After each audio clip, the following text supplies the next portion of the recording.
Welcome to the Vantage HR Influencers Podcast. This podcast is sponsored by Vantage Circle, the leading employee benefits and engagement platform. Hi everyone, this is Rohit from Vantage HR Influencers Podcast, and today I'm excited to have Willis Langford, who's the HR head for Avnet, and he focuses on people strategies, organizational development, leadership training, employer branding, and employee engagement. Willis is an alumni of Pondicherry University. Welcome to the show, sir. Thank you so much, Rohit. Appreciate you getting me on the show, and definitely love to share all my experiences here. Thank you. Awesome. So, how did you get your start in HR? What got you excited to be in this field of human resources? Well, it's a matter of destiny, I guess, in my case. HR happened to me by chance and not by choice. I started my career with, the big six way back in the early 90s into audit. And from there, I moved on to accounts, facilities, and human resources. And there have been many mentors who I've been impressed with right along my career. But what, got me going was the human touch that is involved in making any profession successful. And interacting with people is the most complex interaction when compared to dealing with other resources. So because of this, feelings that I have exchanged, the emotions attached, it's been the most fascinating journey for me thus far to be attached to people, coach, mentor, and to motivate them. And I love what I do, which is helping individuals to find their true potential by accelerating their success. So here I am into human resources, and I'm enjoying every bit of it. Thank you. Right. And, we're recording this podcast during the COVID times, and there's been a lot of talk about remote work will be permanent or not. But do you think remote working is going to increase in the months to come, and it's something which is going to be there forever in most of the companies? Good question, because that is literally what is turned to be the new norm now. I would rather say going back to office is going to be the new norm in the years to come soon. Yeah. Remote working is not new, for sure. But with the hard reality of COVID-19, like you rightly mentioned, employees are forced to encourage and foster remote working or work from home. And with recent research claiming that people working remotely are more efficient by at least an additional 15 days of productivity in a year compared to people working from office. And secondly, I would say the chances of, this being a trend is because we are already seeing trends of many world-leading tech companies asking their employees to work from home. We've been reading in the news, and a lot of them, the top 4 or 5 of them, in fact, some of them going to the extent of saying work from home forever. Whenever we feel like office, you come in to feel some collaboration. Right. And then the other part is that corporates, especially in the service and IT sectors, are shedding close to 30-40% of the real estate already by allowing their employees to work from home. And a few other points to consider is that, for example, some organizations are going to the extent of bringing back soft furnishing allowance to ensure people are comfortable working from the confines of their home by adding that as an element or a benefit to their package. But I just want to caution, everyone who's on the podcast that make no mistake that this is going to be a runaway hit. No way. Because we will be having serious challenges in working remotely, considering that we are social animals. Correct. And we'll have to overcome them nonetheless. But I think, in short, this is something that is in for the future. Got it. And, since you've talked about challenges in a remote work culture, how can companies track productivity and monitor performance? Are there any tools or what are the best strategies a manager should look at, tracking and monitoring performance for employees? Fantastic question. I mean, that is definitely going to be the challenge. But like I said, we have to overcome it nonetheless. I would look at this question in 2 parts. One is the hard part of the question, and the other is associated with the soft skills. So the digital tools will be the focus of the future, because today when we're talking about cloud-based systems and having real-time entry into systems, I think the focus is going to be on proper infrastructure, on productivity tools, for example, like project management software. I know organizations don't like attendance trackers, but then you have to have some way of keeping your employees engaged and knowing that they are with you on a project. So those tools will be important. Online collaborative software will be very important, because gone are the days where someone says, I'm working, I'm saved it on my desktop or my laptop, and then I'm going to pass it on an email to you. So those days are gone, in my opinion. There's going to be a much more collaborative online real-time working between team members across, geographies or even cities. And then, of course, the last two parts in the digital tools is to ensure that we also have, proper mechanisms to track expectations, targets, and the dates of completion. And the most important part in all of this digital tools is something like what you and I are doing, either to have a conversation or better still to have, a face-to-face virtually. So I think that is something that is going to be important in measuring and tracking productivity, number one. But what I feel, which, employers are slowly beginning to realize after getting into this culture of, remote working, is the managerial competencies that are needed for this kind of tracking. You need to, have the managers to build trust, because your employees or your team members are not in front of you. You cannot see their body language. And definitely you cannot make eye contact with them. And there's a lot that you communicate and you can track. In a meeting, you look around and you ask a question, you find someone nodding their head. And then you really know, okay, he's got it. He knows what the target is. He knows what the deadline is. So you have to build trust and have that. The second part is have empathy. Today's buzzword for managers, if at all you ask me one competency that will make them successful, is how they show empathy. Because, when you speak to employees at home, they could be disturbed with their family, their kids, the noise at home. There's so much of disturbances, network issues. But if you just go on pushing targets and trying to track productivity, then the element of engagement is lost. So I think that is the soft part, which employers should also focus when tracking productivity and monitoring their performance. Right. And, would gig workers or, contingent workers be more prevalent in companies going forward? Or do you think, full-time employees would not be that prevalent, 15, 20 years down the line?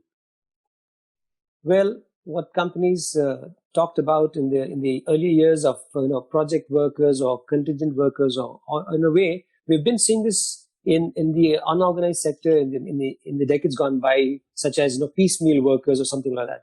But now with the gig coming in, right, and typically gig is all short-term, project-based contingent workers.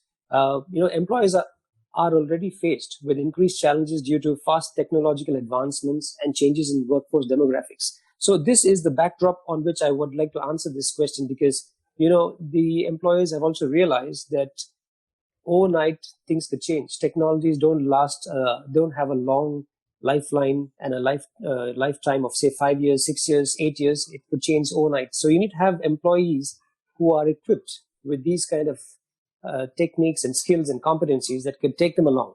So that's one reason why they would like to get into gig workforce. The second thing is that you will also find many more gig workers coming along, because the organization would see a lot of cost saving in terms of retirals not being there, not much of carryover of liability, be it the unpaid leave or other benefits, gratuity, or so many other aspects of it, which will probably be a lot more saving for the organization.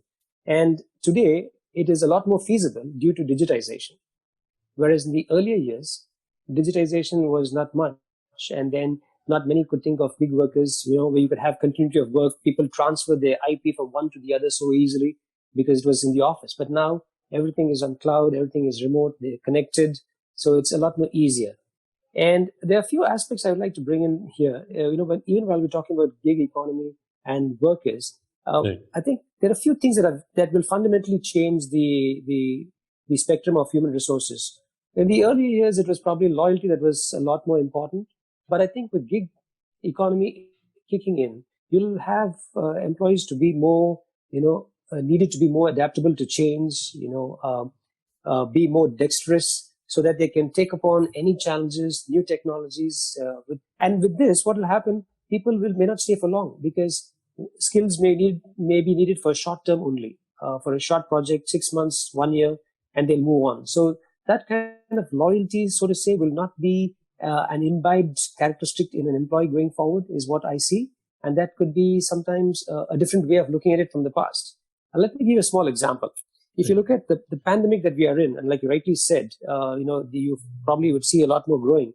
Look at companies. They have moved from, manufacturing, their prime objective was to do automotive parts. Today they're doing masks. Companies which were into garments are doing sanitizers. Right. So there's a lot of change happening. And, for this kind of, like I said, technological changes or by force due to COVID-19, people will definitely be wanting to change faster and need to have employees who are adaptable. And then research also tells us that as of today, you have at least 1 in 5 workers who are contingent, who are working on projects and who are gig. And before, COVID could come in, the projections was that 45% by end of 2020 will be gig workers. Now that's a huge prediction. Now with the COVID-19 having come in and kicked in, I think that figure is only going to go up. So, I think it's going to be a win-win for the employer and employee because the demographics have changed, technological advancements happening fast. So, stay braced and, be ready for gig kicking in further. Right, and very interestingly pointed out about loyalty among firm employees to employer, but it's a twofold relationship. But how do you look at the transition from an employee to a contingent worker or a project worker? What is it that a leader needs to do so that he's adaptable and he understands that this could be for the long term? Well, a lot of employees are looking at project work only.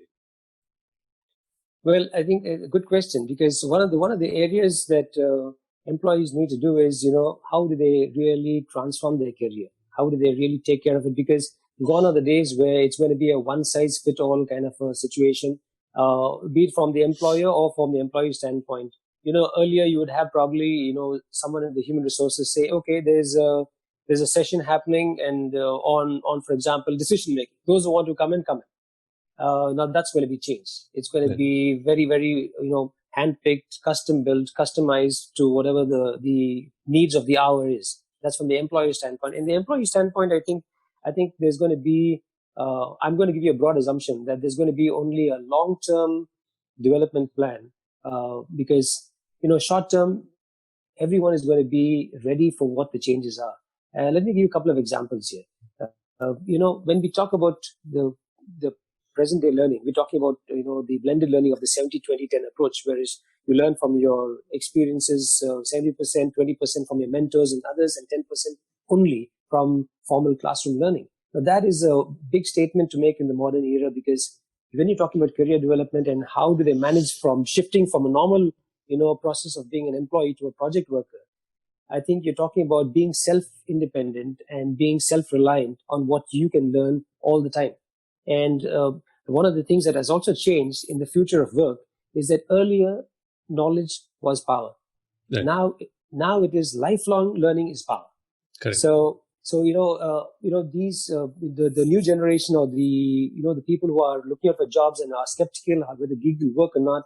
One of the things is they got to be on the learning curve all the time so that they are well equipped for it. And if you look at 2 levels higher, if they were to get into mid-level, they need to be equipped with, change-making techniques, managing change, decision-making techniques, and then being, of course, transparent communicators. And if they're really looking at the top end of the leadership rung, then they're talking about being involved in stretch assignments and being involved in projects that will have impactful outcomes. So, there's going to be a mixed bag for all the 3, low, mid, and senior level, aspirants who are looking at the industry, how to get back. But the key, like I mentioned, Rohit, is going to be that, you got to be a lifelong learner to adapt and learn to adapt to these changes. No, you're absolutely right. You got to be a lifelong learner to really take your career to the next level. Willis, I want to understand, what are the metrics which are used to measure, employee engagement, or even during these times, how are you looking at measuring employee engagement among employees? Good question, because employee engagement, in my opinion, will actually drive the top line and the bottom line of a business. I mean, I'm a very big believer that employee engagement has to be high to see that the organization is successful.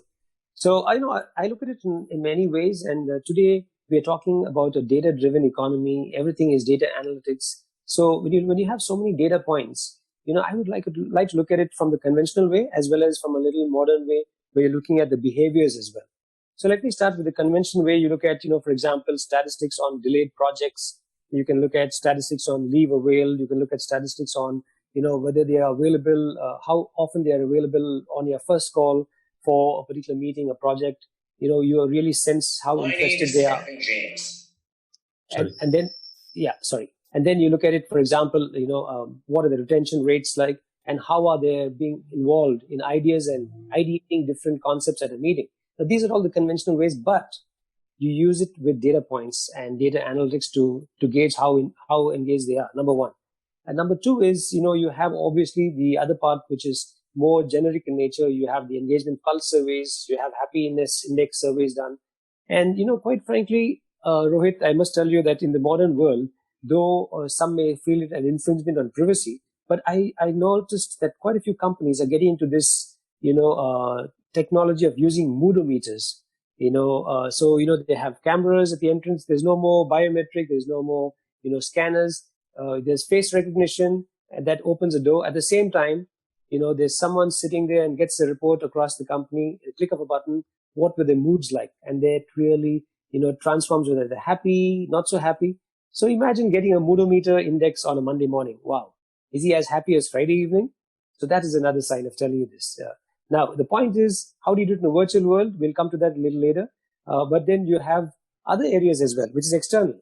The external ones which employees use a lot is they use like companies like, for example, Glassdoor or Facebook or LinkedIn or Twitter to find out what the trend of the company is from the employee engagement. So that's another way you can also look at it from an employer perspective. How are you doing there? Other aspects like stay interviews or returning employees. Now, not many of us would like to welcome a returning employee sometimes, but at the same time, they are one of your best brand ambassadors who return to the organization to say, hey, I visited the outside world and this company is definitely good as well. Right. And you have two modern techniques that is used. You have the ENPS as well, which is the Employee Net Promoter Score or the Net Provider Score, as we would call it sometimes.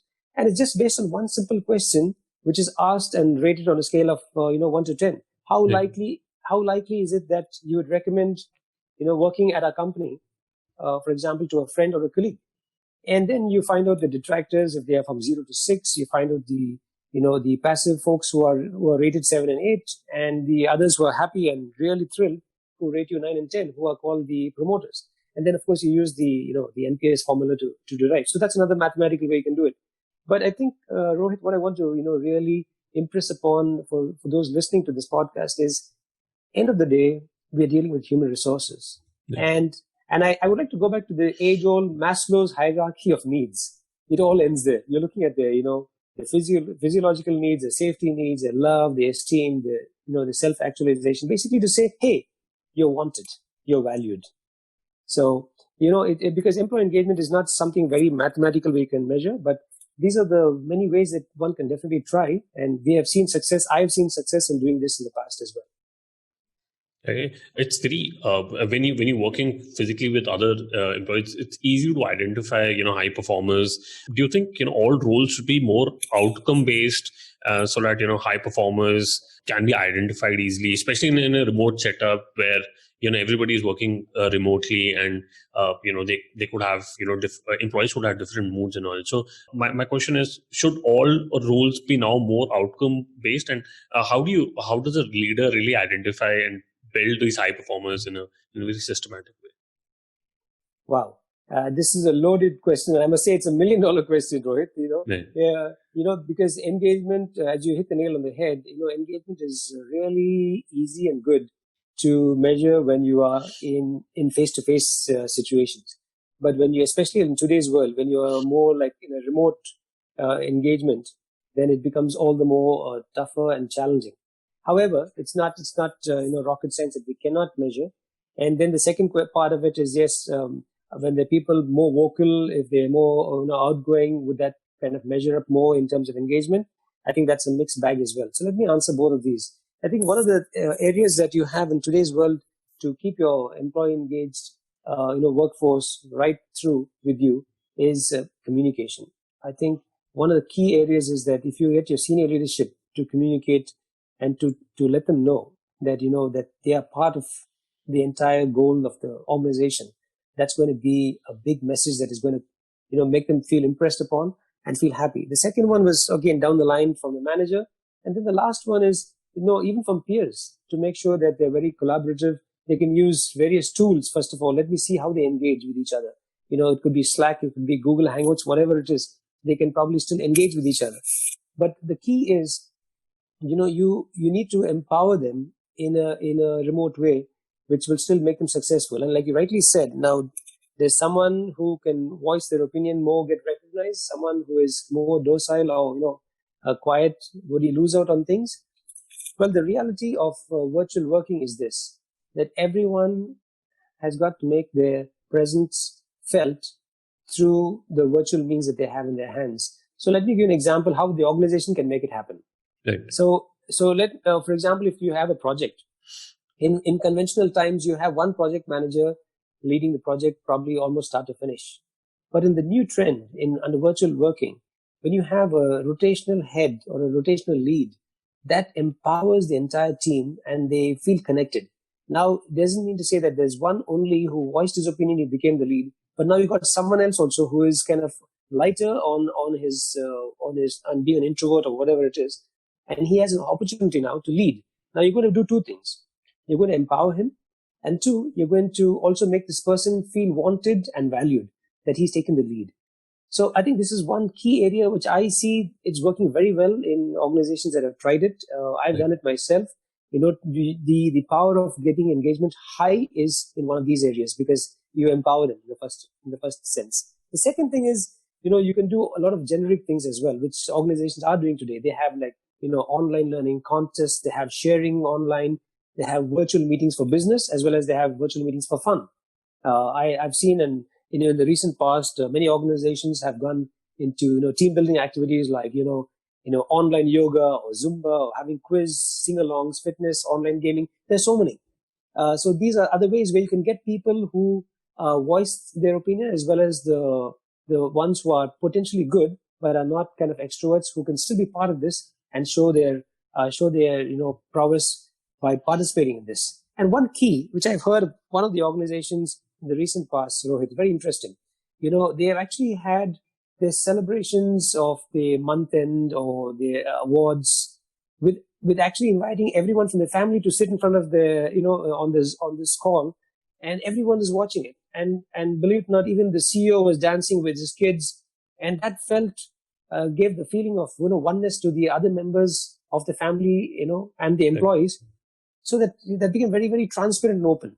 So this is another way where you can actually, even in a remote setup, you can definitely engage. And trust me, these organizations are going to have very high engagement scores post these activities. Correct. No, very nicely put, Willis. And I quickly want to do the top three. What's your favorite business book? Well, it's a nice one to say, a quick one. I'll say it's a lot older than what the modern generation will think about, but it's Winning from Jack Welch. And the only reason why I like it because he talks about fostering a culture where people feel free to contribute their ideas and speak their mind. And that is applicable today. And that's pretty much tied up with your previous question that you asked me. So yeah, Winning, Jack Welch, always my all-time favorites. We'll put that in the show notes. And do you follow any HR leader or CEO whom you admire, and the young listeners should also follow them? Good question. Today's world, I would like to pick and choose and have, multiple CEOs. I like, for example, Ratan Tata for his ethics and the ethical principles. I like Mark Zuckerberg, for example, for the fact that he started young. He had that zeal and will to go and win in the marketplace. And he's doing modern things till now and just buying, acquiring. And in fact, all of us know how he's invested in India as well in another telecom organization. So that is the technical expertise, wanting the will to take a risk. And a last person I also like, and it may be a surprise to many who know me as a character as Willis Langford, I like Richard Branson. Now, Richard Branson I like because, people may call him a show-off, but let me tell you, who doesn't want to show and expose their good qualities and their achievements? Right. So I would like to tell people that, you must also celebrate your success. And that's why I like these three people. Right. What is one piece of advice would you give to young HR leaders, especially, during these tough times when they're graduating in the middle of the pandemic? What advice would you give to them where they want to build their careers in HR? The first thing I'll split this up into two parts. One is to the youngsters who are, looking at a budding profession as human resources. To them, stay the course. There's nothing going to be affected. These are great examples of how challenges are found, but then we should find opportunities in adversity. That's my advice to them. And to the ones who are already in the field and who are looking up to some great advice, my simple advice to them would be a servant leader so that you can accelerate others' success. Because today we live in a very selfish world where everyone believes in the acronym WIIFM, which is what's in it for me. So if you can accelerate their success, you're going to be successful as well. No, that's absolutely great advice. Well, what is the best way people can reach out to you and know more about your work? Well, I'm very much on LinkedIn, and fortunately, I've been, awarded in the recent times as one of the leading CHROs in India to be followed on LinkedIn. But I think I like sharing my experiences with people, and they can get in touch with me on LinkedIn as a starter, and then we can take it from there. But I really appreciate you asking me that, Rohit. Yeah, thank you, Willis, for taking our time and speaking to us. I really enjoyed our conversation. Thank you so much, Rohit. I appreciate it, and thanks for the opportunity. Have a wonderful day. Thanks for listening to Vantage HR Influencers Podcast. Please do subscribe to Vantage HR Influencers Podcast on Apple Podcasts and Spotify for new episodes.